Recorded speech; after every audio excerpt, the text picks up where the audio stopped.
नमस्कार, आदाब, सत श्री अकाल। मैं हूं आपकी होस्ट और दोस्त समीरा और स्वागत करती हूं आपका अपने प्रोग्राम में जिसका नाम है सेहतनामा। सेहत सिर्फ ज़रूरी ही नहीं बल्कि एक जिम्मेदारी है, खुद के लिए और अपनों के लिए। और आपकी ये जिम्मेदारी निभाने के लिए हम लेकर आते हैं अपना ये प्रोग्राम। मुलाकात करवाते हैं आपकी अपने डॉक्टर से ताकि वो आपकी सेहत से जुड़े सभी सवालों का जवाब दे सकें। तो ये सिलसिला आज भी जारी है। हाजिर हैं हम एक और टॉपिक के साथ और हमारे साथ हैं चर्चा करने के लिए वन बीट हॉस्पिटल के डॉक्टर आशीष मिश्रा। डॉक्टर साहब, आपका हमारे प्रोग्राम में स्वागत है। थैंक यू, धन्यवाद। डॉक्टर साहब, आज हम बात करने वाले हैं बदहज़मी के बारे में। तो सबसे पहले हमारे दर्शकों को ये बताइए, एक आम भाषा में बदहज़मी को क्या कहते हैं? बदहज़मी, अपच और इंडाइजेशन, ये एक ही बीमारी के नाम है। बदहज़मी होती क्या, जैसे कि जो है हम कभी कभी ज़्यादा खाना खा लेते हैं या स्पाइसी खाना खा लेते हैं, उसकी वजह से हमारे पेट में भारीपन और डकारें आना, शरीर को सहजता महसूस नहीं होती है, हम अपने को आराम महसूस नहीं करते हैं, बेचैनी होती है। तो ऐसी स्थिति को हम लोग बदहज़मी का नाम देते हैं कि आपको बदहज़मी हुई है। जी जी। जैसे कारण की अगर हम बात करें तो आपने कहा जैसे स्पाइसी फूड या फिर भूख से ज़्यादा खा लें अगर, तब बदहज़मी हो जाती है। तो इसके अलावा भी और कुछ कारण हैं जिसकी वजह से? बहुत बदहज़मी के बहुत से कारण होते हैं। एक तो यह है कि हम समय पे खाना नहीं खाते हैं, बार बार खाना खाते रहते हैं। तो क्या होता है कि जैसे आप कभी भूजा समझते हैं आप? भूजा जो लोग जैसे चना भुनाने जाते हैं, लाई भुनाने जाते हैं, तो क्या होता है कि जैसे लाई भुनाने गए तो उसने कढ़ाई में लाई डाल के भून रहा है, फिर उसने थोड़ा और डाल दिया, फिर थोड़ा और डाल दिया, फिर डाल दिया। तो क्या होता है कि जो शुरू में लाई डाली जाती है वो तो जल गई, और जो बीच में डाली गई वो अभी पकी ही नहीं थी, तब तक आपने और लाई डाल दी। तो क्या हुआ, हमारा जो भूजा है वो आधा जल गया, आधा जो है अधपका रहा और आधा पका ही नहीं। तो सेम कंडीशन हमारे जो है हमारे पे लागू होता है कि जैसे हम घर पे बैठे हुए हैं और ब्रेकफास्ट कर लिए हैं, तब तक कोई मेहमान आ गया। अब हमारे उधर तो रिवाज है ना कि मेहमान की खातिरदारी करनी है। खातिरदारी करने के लिए हम उसको चाय नाश्ता जो भी है वो हम उसको सर्व करेंगे। अब वो अकेले तो खाएगा नहीं, तो साथ में हमें भी खाना है, ठीक है। अभी हमने पहले ब्रेकफास्ट कर लिया, फिर उसके साथ में जो हमारा मेहमान आया उसके साथ भी जो है चाय नाश्ता हो गई। तब तक मेहमान ने डिमांड कर दी कि हमें पड़ोस में जो शर्मा जी या कोई भी हैं उनके घर चलना है और आप हमारे साथ चले चलिए। ठीक, अब आपको जाना पड़ेगा। तो अब हम दोनों लोग जो है बगल वाले शर्मा जी के यहाँ गए।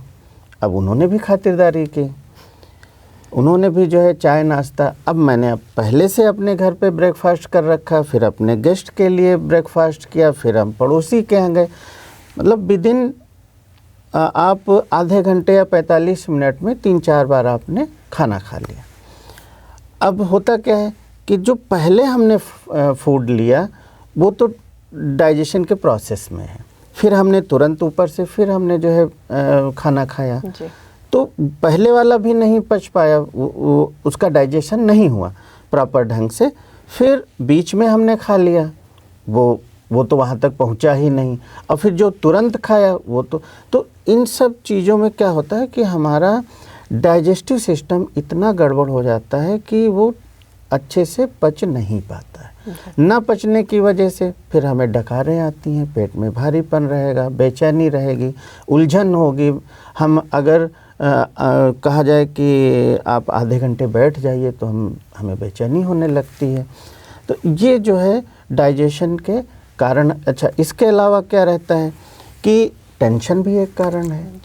हम प्रॉपर ढंग से जो है सोच नहीं पा रहे हैं, तो क्या होता है कि जब हमारा माइंड नहीं काम करता है तो कुछ हार्मोन्स ऐसे रिलीज़ होते हैं जो डाइजेशन में मदद करते हैं, वो प्रॉपर ढंग से रिलीज़ नहीं हो पाएंगे। जब नहीं हो पाएंगे तो हमें अपच या इंडाइजेशन या बदहज़मी होगी। जी। तो बदहज़मी का एक कारण हम ये भी कह सकते हैं कि जब हम खातिरदारी करते हैं या इखलाक दिखाते हैं तो उसमें ज़्यादा खा लेते हैं, तो उससे हाँ। भी बदहज़मी होने के चांसेस हैं। और एक चीज़ होती है कि जब आप किसी के मेहमान, आपके यहाँ कोई मेहमान आता है या आप किसी के यहाँ एज ए गेस्ट जाते हैं, तो जो आपकी खातिरदारी कर रहा है वो, जैसे आपने खाना खाया, फिर होता है कि हम ज़्यादा ही प्रेम दिखा रहे हैं कि अरे साहब एक पूड़ी और ले लीजिए, साहब एक कचौड़ी और ले लीजिए। अब पहले से तो हम अपने इच्छा अनुसार जितना हमें चाहिए उतना ले लिया, अब एक एक करके अब जितने सदस्य हैं वो सब एक एक पूड़ी खिलाते खिलाते आपको जो है ओवर फीड हो जाएगा। तो ये भी एक कारण कि हमें ये ध्यान रखना है कि हमें कितना अपने बॉडी के अनुसार हमें खाना लेना है। जैसे जो है बताया गया है कि आपका आमाशय से मतलब स्टमक जो खाने की थैली होती है उसको आधा आपको भरना है खाने से, फिर थोड़ा सा पानी के लिए, बाकी का स्पेस आपको छोड़ देना है। लेकिन करते क्या है, स्वाद के लिए या किसी के सम्मान में हम लोग इतना खा लेते हैं कि जो खाली वाला स्पेस है उसके ऊपर चले जाते हैं। और जब हम वहाँ तक जाते हैं तो जो स्टमक है उसको डाइजेशन, प्रॉपर डाइजेशन के लिए स्पेस ही नहीं मिलता है कि फूड की मिक्सिंग हो सके, जो हार्मोन है वो अच्छे से, एंजाइम है वो अच्छे से जो है मिक्सअप हो सके, वो इतना स्पेस नहीं मिलता, जिसकी वजह से हमारा खाया हुआ खाना जो है अच्छे से डाइजेस्ट नहीं होता है और अन्य दिक्कतें खड़ी होती हैं। जी, ऐसे भी सुनने में आता है, कहते हैं कि जब भी आप खाना खाएं तो 80% ही अपने स्टमक को आप फिल करें ताकि डाइजेशन जो है आसानी से हो सके। जी, तो अगर हम बात करें कि कोई एक पेशेंट आपके पास कैसे सिम्टम्स लेकर आता है, किस तरह के लक्षण लेकर के आता है कि आप ये समझ पाते हैं कि ये बदहज़मी हुई है? जी, जैसे मरीज़ आया हमारे पास, वो कह रहा है कि डॉक्टर साहब हमें बेचैनी होती है और पेट में भारीपन लगता है। अच्छा, जो बदहज़मी है वो बहुत सामान्य बीमारी है और आम बीमारी है, लेकिन ये जो अपने लक्षण छोड़ती है वो बहुत बड़े होते। जैसे नहीं, एक कहानी कहावत है, देखन में छोटे लगे घाव करे तो गंभीर। तो जो बदहज़मी शब्द है वो गांव का एक जो मेडिकल लाइन से नहीं भी जुड़ा है उसको भी पता है कि बदहज़मी हो गई। वो आम लोग बोलते हैं अरे आपको बदहज़मी हो गई, लेकिन कभी कभी यही बदहज़मी हम लोग नहीं पकड़ पाते हैं और मरीज़ डॉक्टरों के चक्कर लगाता रहता है। एक मरीज़ आया हमारे पास, उसको सिर में दर्द थी। अब सिर में दर्द बदहज़मी से लोग कोरिलेट नहीं करते हैं। बताया कि उसने जो है बहुत सारे डॉक्टरों को दिखाया और कुछ जो है घरेलू उपाय भी किए, बहुत परेशान कि डॉक्टर साहब हम जो है सर दर्द से परेशान हैं और कई डॉक्टरों को दिखाए। बाद में उसका कारण पता चला कि इंडाइजेशन, अपच और बदहज़मी है। तो सिंपल सा सर दर्द के लिए बदहज़मी का इलाज किया गया और उसका सर दर्द ठीक हो गया। अच्छा। तो ये ऐसी चीज़ है कि जब आप पकड़ लेते हैं बदहज़मी को, तो जो अन्य लक्षण हैं जो इसके द्वारा उत्पन्न हो रहे हैं वो अपने आप ठीक हो जाते हैं। जी, तो ये इस तरह के लक्षण लेकर आते हैं मरीज़ और फिर आप बदहज़मी का इलाज करते हैं। तो अब हम इलाज की जब बात कर रहे हैं तो किस तरह के इलाज आप करते हैं कि बदहज़मी सही हो जाए और कितने वक्त तक रहती है और फिर कैसे पूरी तरह से क्योर हो जाती है? देखिए, ऐसा रहता है कि इलाज के लिए बहुत सारी तरीके हैं, लेकिन आप ऑफिस में हैं या आप वर्किंग पीरियड में हैं, ऐसे स्थान पे जहाँ पे आप जॉब कर रहे हैं या अपना वर्क कर रहे हैं, आपको बदहज़मी की शिकायत हुई या आपको बैठने में दिक्कत हो रही, बेचैनी हो रही है, डकारें आ रही हैं, आप अनईजीनेस फील कर रहे हैं, तो वहाँ पे आपको करना क्या है कि थोड़ी देर के लिए आप अपना वर्क रोक दें, अपने कपड़ों को, जैसे आपने टाई लगा रखी है या बेल्ट लगा रखा है या आपने सूट वगैरह पहन रखा है, तो उसको हल्का सा लूज़ करें, ढीला करें और अपने ही ऑफिस में 150 कदम टहल लें। फिर गुनगुना पानी थोड़ा थोड़ा करके पीते रहें, थोड़ी देर रेस्ट करें, आपको तत्काल आराम मिल जाती है। जी, ये जैसे जब भी बदहज़मी की बात आती है, अक्सर लोग घर में घरेलू नुस्खों पर ध्यान देते हैं जी, जी। कि अजवाइन ले लें जी, या जी, जी। हींग ले लें। जी, जी। तो ये कितना कारगर है? हाँ, ये बहुत अच्छा उपाय है कि हम सीधे जो है अन्य मेडिसिन पे न जा कर के जो घरेलू उपाय हैं, जैसे आपका जीरा हो गया, अजवाइन हो गया, सौंफ हो गई, इसका जो है आप समान मात्रा में ले लें और उसको रोस्ट कर लें, हल्का हल्का, जलने न पाए, बहुत धीमी आंच में उसको जो है पका लें। फिर उसको मिक्सी में ग्राइंड कर लें और उसका पाउडर बना लें। शाम को सोते समय गुनगुन पानी के साथ में 1 चम्मच डेली लें, तो आपको बहुत आराम मिलेगा बदहज़मी से। अच्छा, कोई ज़रूरी नहीं है कि आप ये शाम को ही करें, जैसे अभी हमें लग रहा है तो हमने 1 चम्मच गुनगुन पानी के साथ में ले लिया, तो ये बदहज़मी भी हमारी सही करेगा, हमारा जो डाइजेस्टिव सिस्टम है उसको भी इम्प्रूव करेगा और इसके द्वारा जो अन्य लक्षण हो रहे हैं उनको भी जो है उसमें भी हमें आराम मिलेगी। जी जी। अच्छा डॉक्टर साहब, ये बताइए कि एक बार तो बदहज़मी हो जाती है और इन घरेलू उपचार से हम अपने आप को ठीक भी कर लेते हैं। जी, जी। लेकिन कई बार ये देखने को मिलता है कई लोगों में कि उन्हें बार बार बदहज़मी होती है और वो ये शिकायत बार बार करते हैं, तो वो क्या किसी तरह से कुछ सीरियस मैटर हो सकता है या फिर वो भी उनका लाइफस्टाइल की वजह से ही बार बार हो रहा है? अगर हमें बार बार बदहज़मी हो रही है और उससे हमें दिक्कतें हो रही हैं, हमारा वज़न कम हो रहा है, हमें कमज़ोरी आ रही है, तो फिर हमें सोचना पड़ेगा। फिर इसको हम नज़रअंदाज नहीं कर सकते हैं, फिर ये देखना पड़ेगा बदहज़मी क्यों हो रही है। कभी कभी क्या होता है कि हमारा खाना भी संतुलित है, सामान्य खाना खा रहे हैं, हमारी लाइफस्टाइल भी सामान्य है, उसके बावजूद हमें बदहज़मी हो रही है। तो फिर ये देखना रहता है कि कहीं लीवर में प्रॉब्लम तो नहीं है, कहीं हमारे जो है गॉल ब्लैडर से कोई दिक्कत तो नहीं है, कहीं इंटेस्टाइन में स्वेलिंग तो नहीं है, कहीं जो है कुछ ऐसे फैक्टर होते हैं जो एब्जॉर्प्शन में हेल्प करते हैं, तो कहीं वहाँ पे तो नहीं।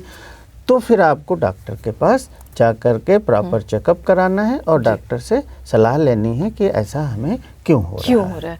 तो इस तरह की जब सिम्टम्स होते हैं बार बार, तो फिर आप किस तरह से इन्वेस्टिगेशन करते हैं, क्या टेस्ट करते हैं कि फिर आपके पास ये रिज़ल्ट या रिपोर्ट आए कि जैसे आपने बताया हो सकता है सूजन हो सकता है लीवर में प्रॉब्लम हो, तो क्या इन्वेस्टिगेशन करते हैं? जब हमारे पास पेशेंट आता है तो उसके कंप्लेन के अनुसार हम प्रॉपर चेकअप करते हैं, रूटीन चेकअप करते हैं और उस काज तक जाने की कोशिश करते हैं, उस कारण को पता लगाने की कोशिश करते हैं कि इसको क्यों हो रहा है। जी, तो वो जैसे इन्वेस्टिगेशन में आप किस तरह के टेस्ट होते हैं? वो तो जो है अकॉर्डिंग टू नीड, जैसी भी जो है मरीज़ की आवश्यकता होती है, कुछ जो है कभी कभी क्या होता है कि सिर्फ क्वेश्चन से ही हम लोगों को मालूम चल जाता है, कोई इन्वेस्टिगेशन नहीं कराना पड़ता है।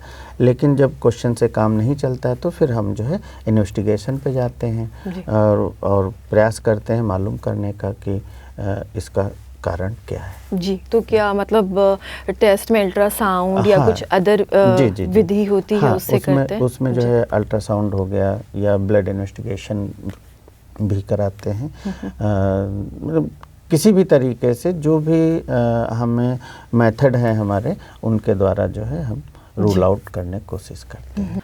डॉक्टर साहब, हम बदहज़मी के बारे में तो बात कर ही रहे हैं, एक और कॉमन प्रॉब्लम बहुत ज़्यादा रहती है लोगों में, अक्सर लोग कहते हैं गैस हो गई है, एसिडिटी हो गई है, तो क्या ये भी बदहज़मी ही है या फिर ये बदहज़मी से अलग है? जी, बहुत अच्छा क्वेश्चन है ये। बदहज़मी और गैस दोनों एक दूसरे से जुड़े हुए हैं। जैसे जब हमें बदहज़मी होती तो बदहज़मी की वजह से हमें गैस बनती है। मतलब बदहज़मी का एक लक्षण होता है गैस। तो जब हमें बदहज़मी होगी तो गैस बनेगी। तो दोनों एक नहीं है, दोनों को अलग ही देखा जाता है। बदहज़मी की वजह से गैस बनती है। दूसरा जो आपने एसिडिटी का जो आपने कहा, तो एसिडिटी ये चीज़ अलग है जी। एसिडिटी में पेट में हमें जलन होती है, और जो बदहज़मी होती है उसमें भारीपन होता है। लेकिन दोनों का कारण लाइफस्टाइल, जंक फूड, समय पे खाना ना खाना है। जी जी।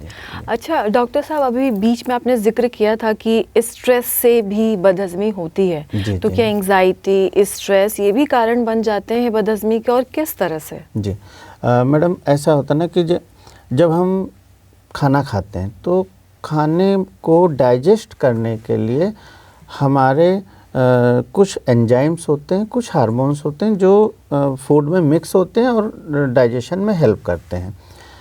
ये इनका सिक्रेशन तब क्या होता है कि जैसे अभी हम इमली का नाम ले लें या कुछ ऐसा स्पाइसी फूड का नाम ले लें तो हमारे मुंह में पानी आ जाता है। क्यों? क्योंकि इसका मैसेज तुरंत ब्रेन में गया और ब्रेन ने कहा अच्छा इमली खानी है, तो हम वैसा जो है सिक्रेशन आपको भेज रहे हैं, तो मेरे दांतों में पानी आ जाता है। जब हम स्ट्रेस में होंगे, हमारा माइंड ही अच्छे से काम नहीं कर रहा है, तो अगर मैसेज वहाँ तक जा रहा है तो उधर से हमें वो रिस्पांस नहीं मिलेगा, तो जिससे कि वो उस तरीके के एंजाइम या हार्मोन प्रॉपर ढंग से स्रावित नहीं हो पाते हैं और फूड में मिक्स नहीं हो पाते हैं। तो एंजाइटी है या स्ट्रेस है, ये भी एक कारण है अपच या इंडाइजेशन या बदहज़मी का। जी। अच्छा, बीच में आपने जब बताए थे कारण और सिम्टम्स जो बताए थे, तो उसमें वो सर दर्द का भी जिक्र किया था। तो ये थोड़ा सा एक बहुत विचित्र बात लगती है कि पेट का दर्द का संबंध सर से भी है। तो ये किस तरह से कनेक्शन है इनका? हमारा जो शरीर है वो कहीं ना कहीं सारे अंग एक दूसरे से जुड़े हुए हैं। हम उसको किसी भी अंग को शरीर से अलग करके नहीं देख सकते हैं।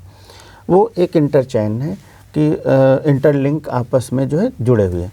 तो कोई भी लक्षण है, जैसे हमारे पेट में गैस बनी, दर्द हुआ हमारे हार्ट में, दिल में, तो दिल तो हमारा ठीक है, लेकिन जो दिल में दर्द हुई दिल के पास में या हार्ट के पास में, उसका कारण हमारी गैस है।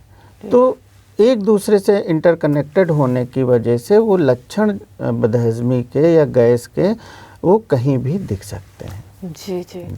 अच्छा डॉक्टर साहब, अगर हम बात करें डाइट के बारे में, जैसे आप ये तो कह ही रहे हैं कि कभी हम वक्त नहीं दे पाते कि वो हज़म हो जाए खाना, फिर दोबारा खा लेते हैं, तो मतलब बहुत जल्दी भी अगर खाएं वो भी एक कारण है। लेकिन अगर हम खाने की बात करें कि क्या हम ऐसा खाएं जिससे हमारा जो पेट है वो सही रहे, बदहज़मी की तरफ ना जाए। इसमें जो है हमें सादा खाना खाना है और खाने में हरी पत्तेदार सब्जी, जैसे लौकी हो गई आपका, या फिर जो है तुरई हो गई और पपीते की सब्जी हो गई, फाइबर वाली रिच फाइबर डाइट हमें लेनी है और संतुलित खाना खाना है, समय पे खाना खाना है और खाने को जैसे पहले लोग कहते थे ना कि एक निवाले को आपको 32 बार चबाना है, क्योंकि 32 दांत हैं तो 32 बार चबाना है। तो वही फंडा हमें खाने के साथ में अपनाना है कि हमें धीरे धीरे, अच्छा जब हम धीरे धीरे खाना खाते हैं तो खाने में जो एंजाइम की मिक्सिंग है वो हमारे मुंह से ही शुरू हो जाती है। जो हमारे सलाइवा या लार बनती है उसमें बहुत सारे एंजाइम ऐसे होते हैं जो खाने को डाइजेस्ट करने में हेल्प करते हैं।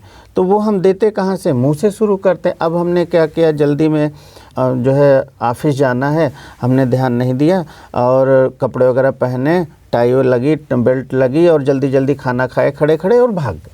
तो मैंने जो एंजाइम की मिक्सिंग वो मैंने प्रॉपर की ही नहीं, शुरुआत ही हमारी जो है अच्छी नहीं रही।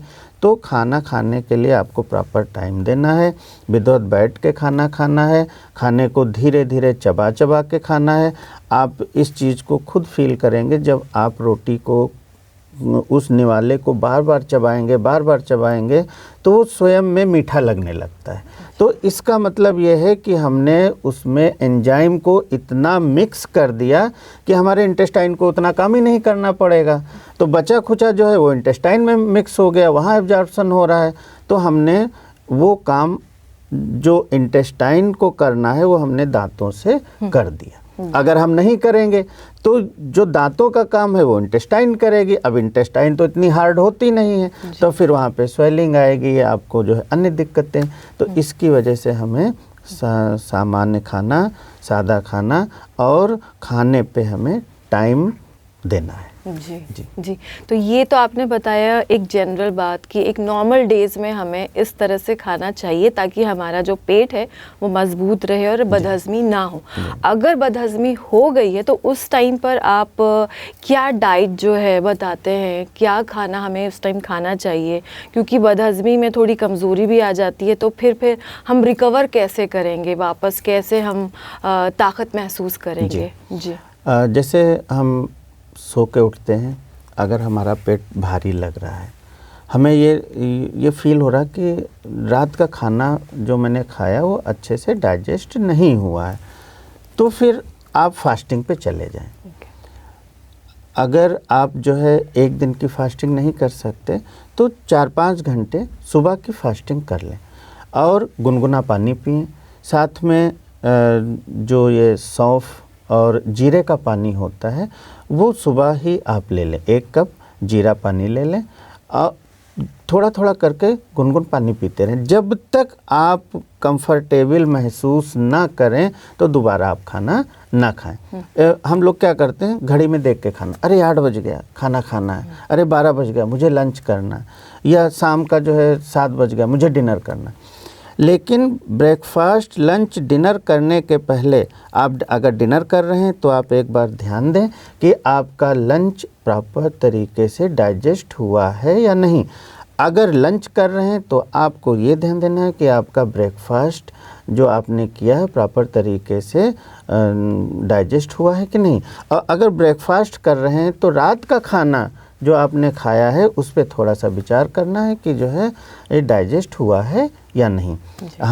हमें जो है स्पाइसी फूड की तरफ नहीं जाना है, जो मोमोज़ वगैरह, चाउमीन, बर्गर, फास्ट फूड, इनकी तरफ हमें नहीं जाना है। तो इस तरीके से करके हम थोड़ा सा जो है अपने को इंडाइजेशन से बचा सकते हैं। जी। तो अगर जैसे आप डाइट बताएंगे जिस टाइम पे बदहज़मी चल रही है, एक तो आपने बता दिया कि फास्टिंग कर लें, तो अब उसके बाद अगर वो खाएं तो जैसे क्या खिचड़ी हाँ, जैसे आपने 4 घंटे की फास्टिंग कर ली, ज़्यादा अच्छा रहेगा कि आप जो है फुल डे का फास्टिंग कर लें। फिर अगर नहीं कर पा रहे हैं तो आप 4-5 घंटे की फास्टिंग करके फिर आप लिक्विड डाइट पे आइए। लिक्विड डाइट में सूप हो गया, या आप जो है खिचड़ी, एक खिचड़ी होती है जो हम चबा चबा के खाते हैं, एक खिचड़ी होती है जो पीने वाली होती है। तो सबसे अच्छा है सूप है। सूप अगर आप नहीं बना पा रहे हैं तो पतली खिचड़ी। पहले लोग क्या माड़ बनाते थे कि आपने उस खिचड़ी को गिलास में डाला और पी गए। फिर जब वो खिचड़ी आपको अच्छे से डाइजेस्ट होने लगे फिर आप जो है नॉर्मल फूड पे आइए, नॉर्मल खाने पे आइए। जी। अगर हमें बदहज़मी है और बदहज़मी के लिए हमने फास्टिंग की, फास्टिंग के बाद फिर हमने जो है हैवी खाना खा लिया तो फिर हमें बदहज़मी हो जाएगी। जी। अच्छा, अक्सर सुनने में मिलता है कि अगर बदहज़मी हुई और अब आप ठीक होने की तरफ जा रहे हैं तो ताकत के लिए आप ORS ले लें या फिर दाल का पानी, छाछ, तो ये कितना अच्छा रहेगा लेना? अगर हमारी बदहज़मी ठीक हो गई है तो हम अपने में एनर्जेटिक फील करेंगे। उसमें ऐसा नहीं होता है कि हमें कुछ एनर्जी ड्रिंक लेनी है। हमें वीकनेस लग रही है तो हमने जो है ORS ले लिया, इलेक्ट्रॉल ले लिया, या फिर जो है हम सिंपल सा शिकंजी बना के पी लिए। उसके बाद जो है सूप और दाल का पानी ले लेते हैं। जैसे हमारे पास, जैसे हम गांव में रहते हैं वहाँ पे सूप नहीं है तो हमने जो है शरबत बना लिया। तो हमें अपने कंडीशन, अपने स्टैंडर्ड को देखते हुए जिस जगह पे हम हैं वैसा हमें ऑप्शन चुनना है। और इसमें कोई महंगा भी नहीं है। शक्कर का शरबत बना सकते हैं, शिकंजी बना सकते हैं, जलजीरा ले सकते हैं। अच्छा। ऐसी चीज़ें लेकर के हम जो है अपने को एनर्जेटिक कर सकते हैं। जी, बहुत अच्छी बात आपने बताई। अच्छा डॉक्टर साहब, ये बताइए कि ये जो बदहज़मी है वो किस एज ग्रुप में ज़्यादा दिखाई देती है? क्यों ये जो बच्चे हैं आजकल जंक फूड की तरफ बहुत जा रहे हैं, तो क्या बच्चों में दिखाई देती है, यंग लोगों में भी, या ओल्ड एज में भी, या किसी भी एज में हो सकती है बदहज़मी? देखिए, बदहज़मी तो किसी भी एज में हो सकती है, लेकिन उसके जो लक्षण हैं, जैसे छोटा बच्चा है उसको तो वो तो नहीं बता पाएगा कि हमें बदहज़मी हो रही है।